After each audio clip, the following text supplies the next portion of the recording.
Hello అండి, అందరికీ నమస్కారం. నా పేరు ఎంవివి శ్రీకాంత్. నేను ఈ మన్యం ధీరుడు సినిమాలో బ్యాస్టియన్ దొర క్యారెక్టర్ చేశాను. ఒక ఇండియన్ ఆఫీసర్ బ్రిటిషర్స్ కింద పనిచేస్తూ వాళ్ళకి నమ్మినట్టుగా ఉంటూ వాళ్ళ మన్ననలు పొందడానికి మన వాళ్ళని ఎలాగే హింసించాడో అదే మీరు ఈ సినిమాలో చూడబోతున్నారు. కొంతమంది నన్ను ఆశ్చర్యంగా చూస్తున్నారు. నిజమే, ఎందుకంటే ఇలా నన్ను స్టేజ్ మీద చూస్తున్న దానికి సినిమాలో చూస్తున్న దానికి గెటప్లో ఏమైనా పోలికుందా? ఉందా? ఉందా? లేదు లేదు కదా. ఇదంతా మా అప్పు మహిమండి. అప్పు అంటే మనం చేస్తున్నప్పుడు కాదండోయ్. అప్పు మేకప్ మ్యాన్ అప్పు, అప్పల్ రెడ్డి. మేము ముద్దుగా అప్పు అని పిలుచుకుంటాం. ప్రతి క్యారెక్టర్ని చాలా చక్కగా మేకప్ చేసి తీర్చిదిద్దాడు. ఇది ఎప్పుడో జరిగిపోయిన కథ. ఆ మనుషులు వేరే, కానీ వాళ్ళలాగా మమ్మల్ని మేకప్ చేసి మేము ఎంత పరకాయ ప్రవేశం చేసినా మేకప్ లేకపోతే అది చూడడానికి బాగుండదు. హ్యాట్స్ ఆఫ్ అప్పు. మరి మా కెమెరామెన్స్ హైదరాబాద్ నుంచి వచ్చిన వాళ్ళే కానివ్వండి, వినీత్ ఆర్య చాలా బాగా తీశారు.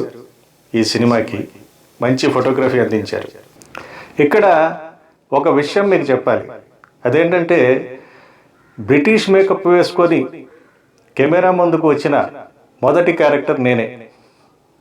అది చూసి మా ప్రొడ్యూసర్ ఆర్వీవి గారు చాలా సంతోషించారు. అప్పుడు ఒక మాట అన్నారు, అది నాకు గుర్తుండిపోయింది. ఏంటంటే, శ్రీకాంత్ గారు, మిమ్మల్ని ఈ క్యారెక్టర్కి తీసుకొని మేము కరెక్ట్ డెసిషన్ తీసుకున్నాం అనిపిస్తున్నది. ఎందుకంటే 3 జిల్లాలు జల్లిడు పెట్టి మరీ మిమ్మల్ని ఈ క్యారెక్టర్కి ఎంచుకున్నాం.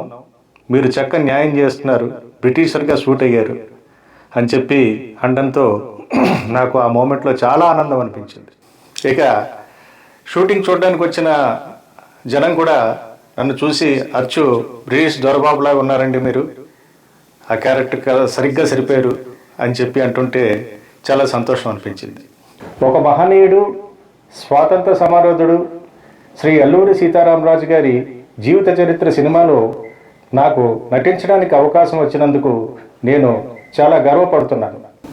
నాకు ఈ అవకాశం ఇచ్చిన మా ప్రొడ్యూసర్ ఆర్బీవి సత్యనారాయణ గారికి, డైరెక్టర్ నరేష్ గారికి నా హృదయపూర్వక ధన్యవాదాలు. ఈ సినిమాని అందరం చాలా కష్టపడి చేసామండి. మంచి ఎండాకాలం మే నెలలో కొండలపైన షూటింగ్ చేయవలసి వచ్చింది. 2 షిఫ్ట్లు, day time and night. Technicians కానీ యాక్టర్స్ కానీ ఎంత కష్టమైనా ఓర్చుకొని ఈ సినిమా బాగా రావాలని చెప్పి మనసు పెట్టి చేసామండి. ఇది చూస్తుంటే మీకు బాహుబలి చూసినంత తృప్తి అనిపిస్తుంది.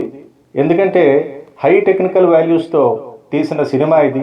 అప్పట్లో సూపర్ స్టార్ కృష్ణ గారు ఇలాంటి చారిత్రక సినిమాని తీయడానికి సాహసిస్తే, ఇప్పటి రోజుల్లో మా ప్రొడ్యూసర్ ఆర్బీవి సత్యనారాయణ గారు ఈ సినిమాని తీసి ఒక పెద్ద సాహసం చేశారు.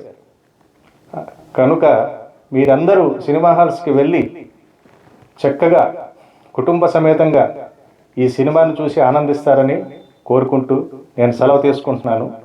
ఎందుకంటే ఇప్పటికే నేను చాలా మాట్లాడేశాను, ఎందరో మహానుభావులు ఉన్నారు. చివరిగా మన్యం ధీరుడు సినిమాలో ఒక డైలాగ్ చెప్పి నా ప్రసంగాన్ని ముగిస్తాను.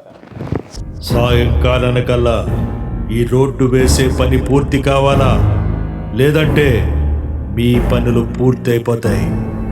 చెప్పండి, చేస్తారా చేస్తారా? Thank you very much.